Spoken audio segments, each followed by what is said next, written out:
말하자면 철이가 순이에게 청원 편지를 쓴 셈입니다. 순이는 그 편지를 받고 밤새도록 고민했습니다. 그러다가 이렇게 답장을 적었습니다. 예, 철아, 나도 너 좋아하는 거 알고 있지? 그러나 미안하지만 나는 너와 결혼할 수가 없어. 왜냐하면 우리 집안은 모두 가족들하고만 결혼을 했거든. 우리 엄마는 우리 아빠랑 결혼하셨고 우리 할머니는 우리 할아버지랑 결혼하셨어. 그리고 우리 이모도 우리 이모부랑 결혼하셨어.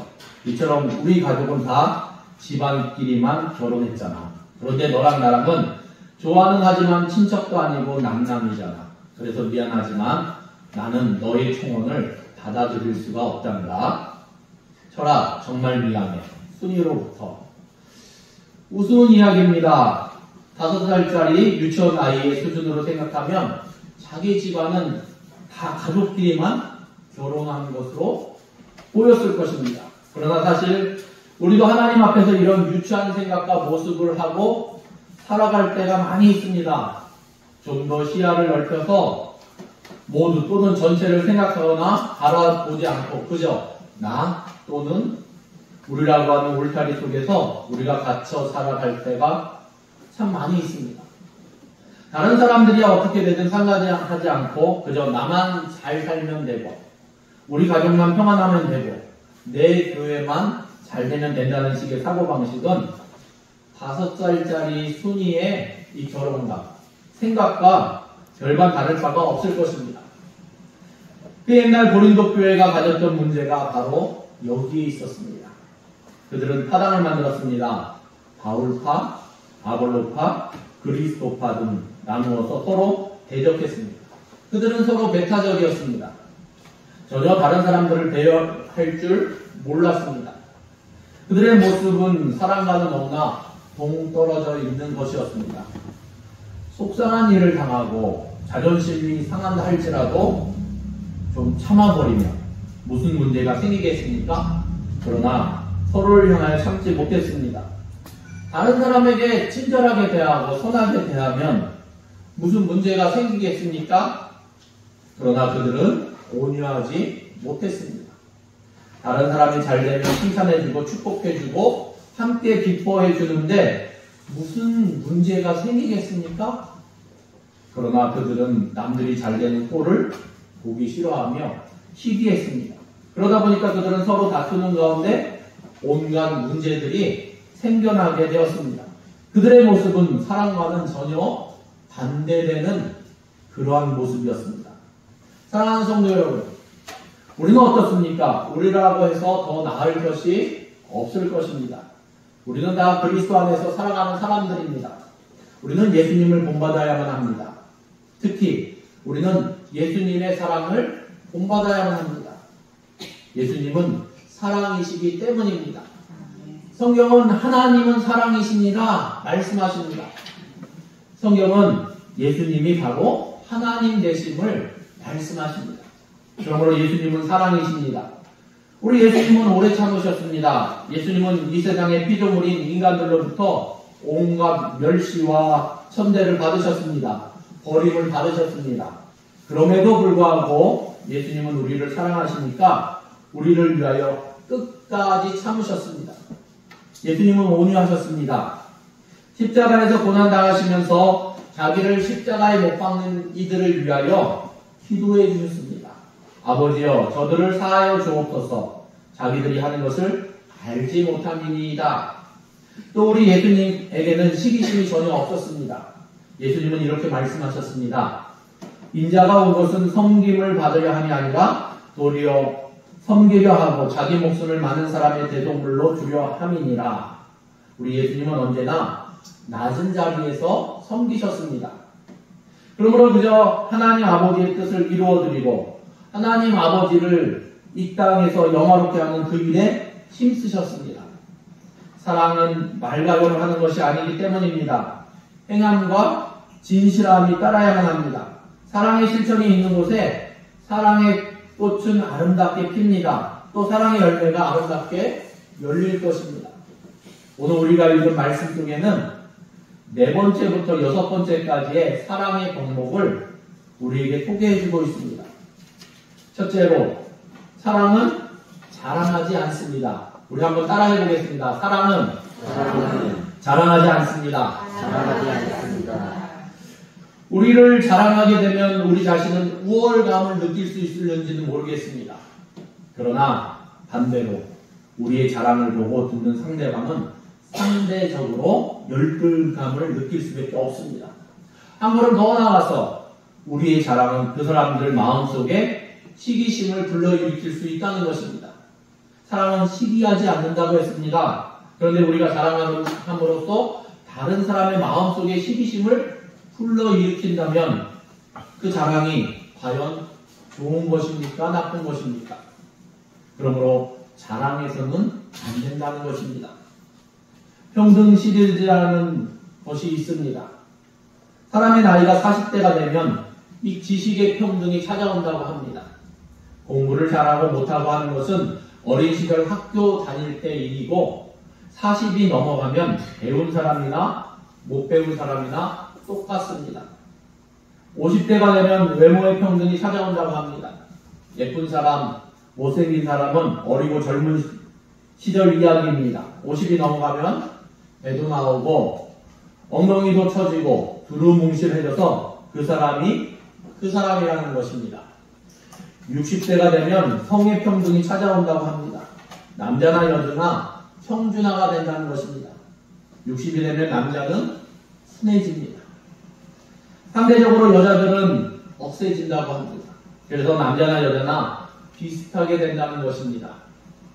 이 70이 되면 건강의 평등이 찾아온다고 합니다.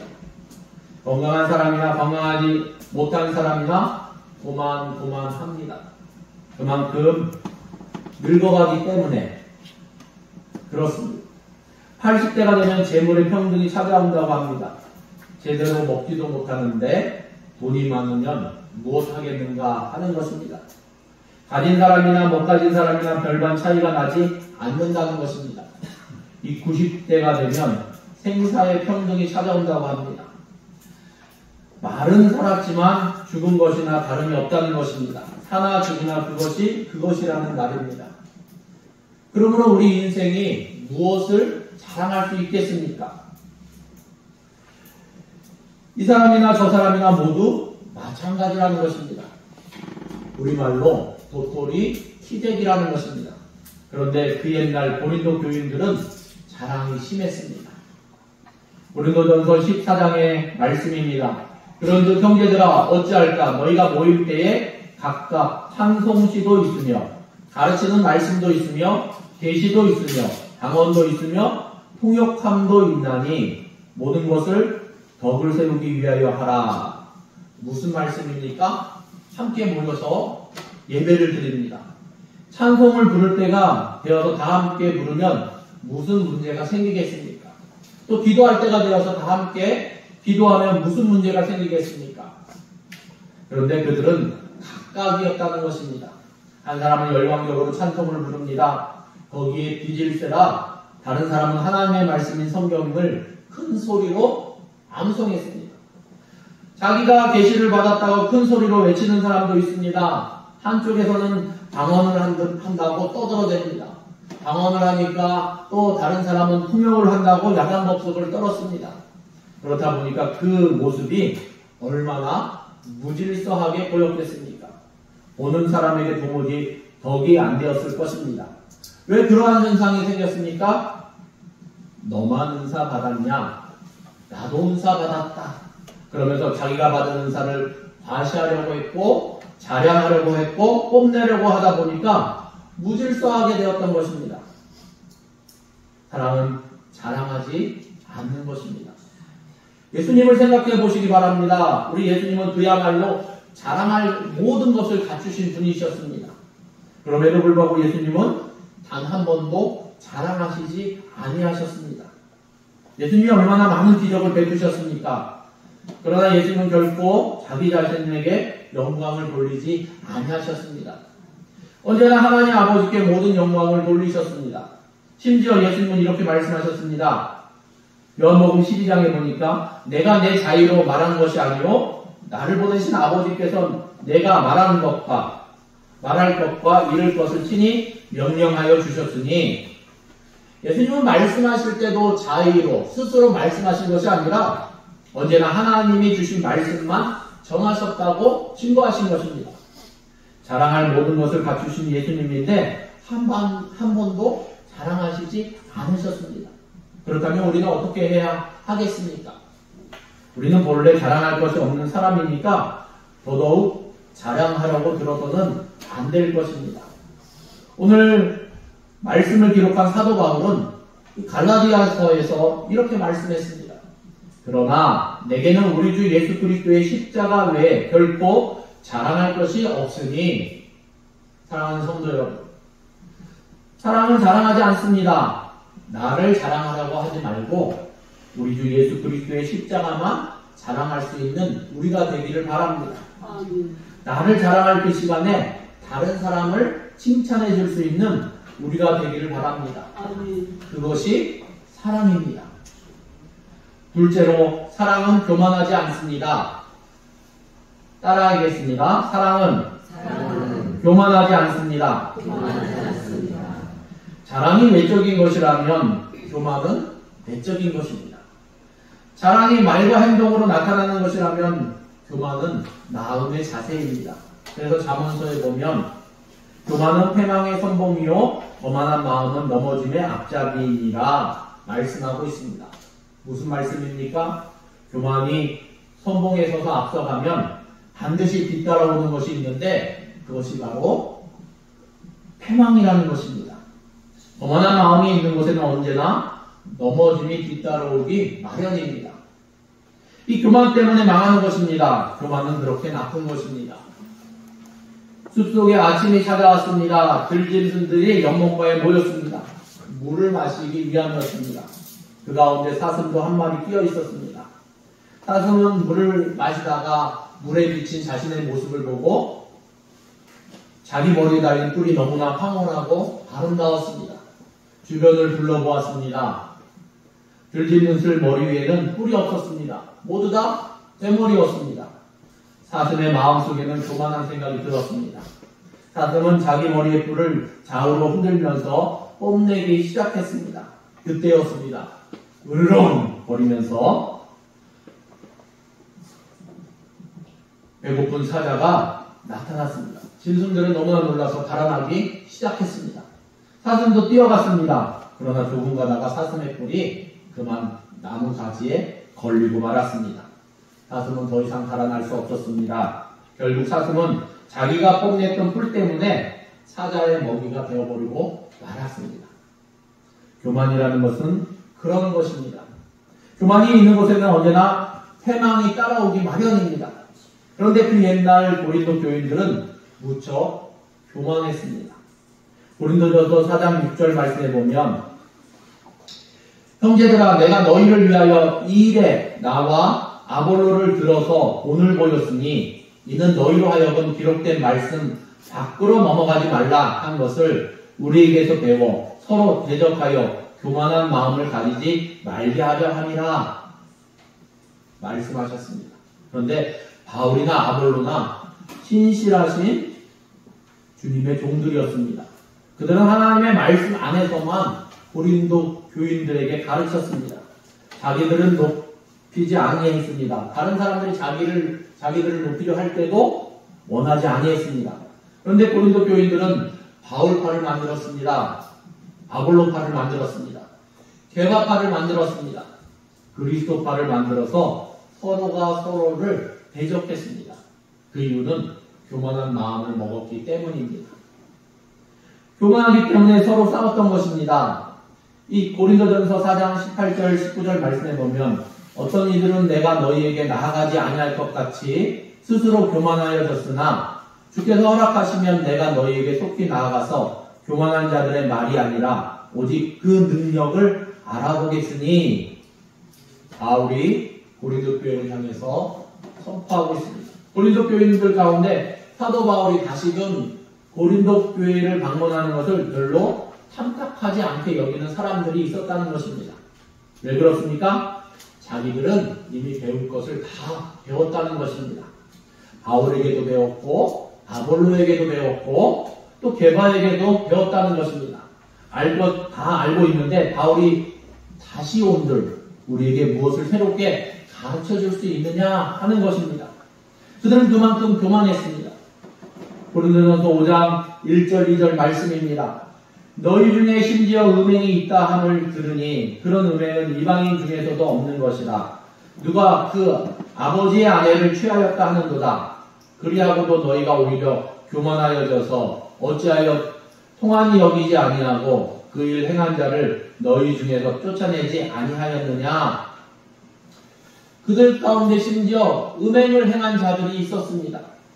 심지어 자기 계보를 범한 자도 있었습니다. 이것은 하나님의 율법뿐만 아니라 그 당시 이방인의 법인 노마법에서도 엄격하게 금지한 일이었습니다.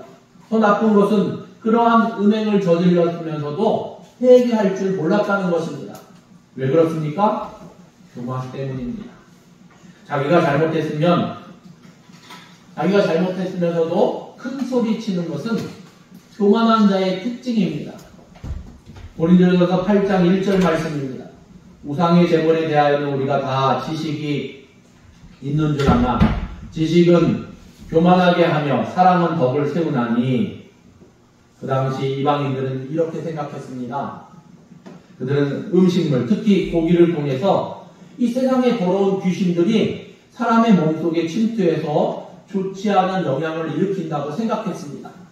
그래서 그들은 우리나라 말로 얘기하면 푸주간이나 정육간에서 이 고기를 잡으면 먼저 우상에게 제물로 바쳤습니다. 일부는 불태우고 일부는 제사장이 가져가고 나머지는 도로 가지고 왔습니다. 이방인에게 제사를 드리면 그 신이 고기를 지켜주기 때문에 더러운 잡신이 그 고기에 가까이 오지 못한다고 믿었습니다. 그래서 시장에서는 우상에게 제물로 바친 고기가 상당한 인기가 있었습니다. 그러나 우상 제물 때문에 고린도 교인들 사이에 분쟁이 생겼습니다. 어떤 사람은 꺼림칙하니까 아예 시장에 나가서 고기를 사지 않았습니다. 심지어는 친척의 잔치집에 가서도 고기를 먹지 않았습니다. 반대로 고기를 마음대로 먹었던 사람들은 이렇게 말했습니다. 아니다, 고기는 어디까지나 고기 위에 불과할 뿐이다.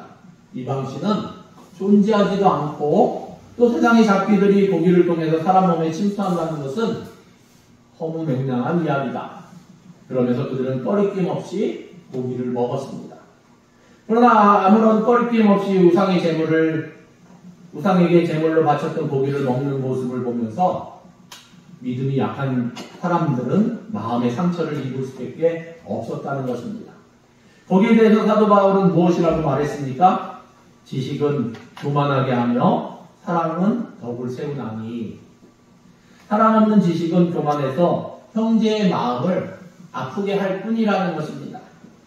그것보다는 차라리 사랑으로 덕을 세우라는 것입니다. 그러면서 바울은 결론적으로 13절에 이렇게 말씀하고 있습니다. 그러므로 만일 음식이 내 형제로 실족하게 한다면 나는 영원히 고기를 먹지 아니하여 내 형제를 실족하지 않게 하리라. 고린도 교인들은 교만했기 때문에 서로 대적했습니다. 그들은 교만했기 때문에 자기가 잘못해서 음행을 저질러서도 회개할 줄 몰랐습니다. 그들은 교만했기 때문에 형제들의 마음을 아프게 했습니다. 사랑은 교만한 것이 아닙니다. 겸손한 것입니다. 사랑이신 우리 예수님을 생각해 보시기 바랍니다. 예수님의 근본은 하나님의 본체이십니다. 그러나 예수님은 하나님과 동등됨을 취할 것으로 여기지 아니하시고 오히려 자기를 비우셨습니다. 종의 형체를 가지고 이 땅에 오셨습니다. 예수님은 사람의 모양으로 오셔서 십자가에서 죽기까지 자신을 낮추셨습니다. 이것이 겸손입니다. 그러므로 하나님은 예수님을 지극히 높이셨습니다. 모든 이름 위에 뛰어난 이름을 주셨습니다. 모든 무릎으로 예수 이름 앞에 꿇게 하셨습니다. 모든 입으로 예수 그리스도를 주라 시인하게 하심으로 하나님 아버지께 영광을 돌리게 하셨습니다. 사랑하는 성도 여러분, 사랑은 교만하지 않습니다. 겸손하게 자신을 낮추시면 하나님이 우리를 높여주실 것입니다. 셋째로, 사랑은 무례히 행치 않습니다. 따라하겠습니다. 사랑은 무례히 행치 않습니다. 사랑이 없는 사람은 무례히 행할 수밖에 없습니다. 자기 중심적이기 때문입니다. 다른 사람 생각하지 않기 때문입니다. 그러나 사랑은 무례히 행치 않습니다. 사랑은 아무리 하찮은 사람이라 할지라도 소중히 여길 줄 알기 때문입니다. 누가복음 7장에 나오는 내용입니다. 하루는 시몬이란 바리새인이 예수님을 자기 집에 초청했습니다. 예수님은 자리에 앉으셨습니다. 바로 그때 그 동네에 살고 있던 어떤 여인이 예수님께 나왔습니다. 그 여인은 죄인이었습니다. 아마도 창기였을 것입니다. 그 여인은 자기의 눈물로 예수님의 발을 적셨습니다. 자기의 머릿돌로 예수님의 발을 씻기었습니다. 예수님의 발에 입을 맞추었습니다. 그리고 예수님의 발에 향유를 부었습니다. 놀라운 광경 아닙니까? 그럼에도 불구하고 시몬이라는 바리새인은 못마땅하게 생각했습니다. 그 여인이 자기 집에 들어온 것조차 탐탁하지 않게 여겼을 것입니다. 그래서 그는 이렇게 생각했습니다. 만일 이 사람이 선지자라면 자기를 만지는 이 여자가 죄인인 줄을 알았으리라. 예수님은 그의 생각을 아시고 그에게 이렇게 물으셨습니다. 500데나리온의 빚을 탕감받은 사람과 50데나리온의 빚을 탕감받은 사람 가운데 누가 더 탕감해 준 사람을 사랑하겠느냐? 시몬은 대답했습니다. 많이 탕감받은 사람입니다. 그 소리를 들으시고 예수님은 이렇게 말씀하셨습니다. 시몬아, 내가 너희 집에 들어왔을 때 너는 내게 발 씻을 물도 주지 않았다. 그러나 이 여인은 자기의 눈물로 내 발을 적시고 그의 머릿돌로 내 발을 씻겼다. 너는 내게 입맞추지 아니하였지만 이 여인은 들어올 때부터 내 발에 입맞추기를 그치지 아니하였다. 너는 내 머리에 그 흔한 감량류도 붓지 않았지만 이 여인은 내 발에 값비싼 향유를 부었다. 그러면서 예수님은 그 여인에게 말씀하셨습니다. 내 죄 사함을 받았느니라. 너의 믿음이 너를 구원하였으니 편안히 가라. 시몬은 그 여인을 무시했습니다. 그에게는 사랑이 없었기 때문입니다. 그러나 예수님은 어떻게 하셨습니까? 예수님은 사랑으로 그 여인을 감싸주셨습니다. 예수님은 사랑으로 불쌍한 여인을 시몬의 무례함에서 건져주신 것입니다. 예수님은 사랑으로 그 여인의 죄를 용서해 주셨습니다. 이처럼 사랑은 아무리 하찮은 사람이라도 소홀히 여기지 않습니다. 무례히 행하지 않는다는 것입니다. 그러니 사랑은 누구에게도 무례히 행치 않습니다. 그 옛날 고린도 교인들은 사랑이 없었기 때문에 무례했습니다. 그 당시 사람들은 성찬식을 하기 앞서서 애찬식을 했습니다. 각자가 자기 음식을 가져와서 먹는 것이었습니다. 부유한 사람들은 좋은 음식을 많이 가져와서 배불리 먹고 또 때로는 취하기도 했습니다. 그러나 가난한 사람들은 음식을 가지고 올 수 없었습니다. 굶주렸습니다. 그러므로 그 분위기가 위화감 때문에 얼마나 서먹서먹했겠습니까? 그리고 나서 성찬식을 한들 무슨 의미나 은혜가 되겠습니까? 내 음식 내가 먹는다는데 무슨 소리 그렇게 많으냐? 이런 소리 할지도 모르지만 다른 사람의 입장도 생각해야 하는 것입니다. 그것이 바로 무례라는 것입니다. 또 한 가지는 방언의 문란성이 있었습니다. 예배 시간에 함께 모여서 하나님께 예배를 드립니다. 그런데 몇 사람이 큰 소리로 떠들면서 방언을 말하니까 예배의 경건성이 깨질 수밖에 없었습니다. 기도할 때 다 같이 조용하게 기도하기를 원합니다. 그런데 한두 사람이 서서 대표 기도하듯 아주 큰 소리로 떠들면서 기도합니다. 그러면 다른 사람의 기도에 지장이 될 수밖에 없을 것입니다. 내 기도가 소중하면 다른 사람의 기도 역시 소중한 것입니다. 통성으로 기도할 때 함께 큰 소리로 기도하는 것은 괜찮습니다. 그러나 다른 사람이 지금 어떻게 기도하는지 살펴가면서 다른 이들과 조화롭게 하는 것이 필요합니다. 그렇지 않으면 남에게 무례히 행하는 결과가 되기 때문입니다. 내 멋대로만 살지 말고 다른 사람을 살펴보면서 조화롭게 살 수 있는 우리가 되기를 바랍니다. 오늘 우리는 우리가 실천해야 할 사랑을 세 가지로 나누어 보았습니다. 첫째로, 사랑은 자랑하지 않습니다. 둘째로, 사랑은 교만하지 않습니다. 셋째로, 사랑은 무례히 행치 않습니다. 이 세 가지를 우리 마음판에 새기기를 원합니다. 사랑의 실천이 있기를 바랍니다.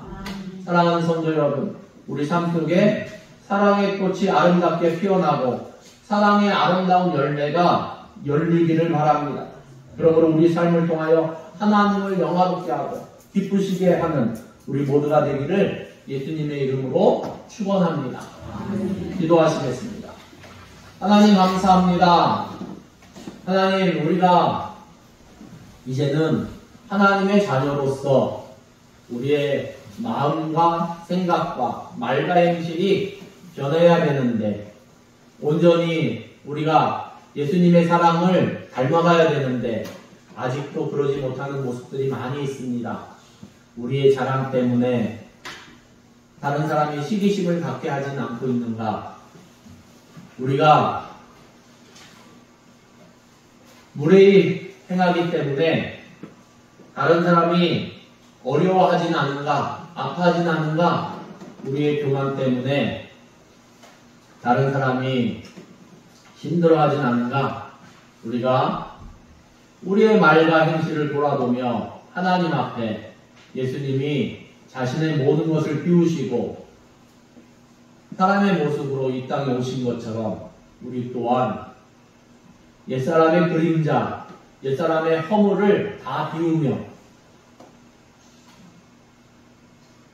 이제는 그리스도 안에서 새 사람으로서 하나님의 자녀의 모습, 겉모습만이 아니라 또 내면까지, 그 마음까지 완전히 예수님을 닮아갈 수 있도록 하나님 우리를 다스려 주시옵소서. 모든 것을 주님께 의뢰드리며 예수님의 이름으로 기도드립니다. 아멘.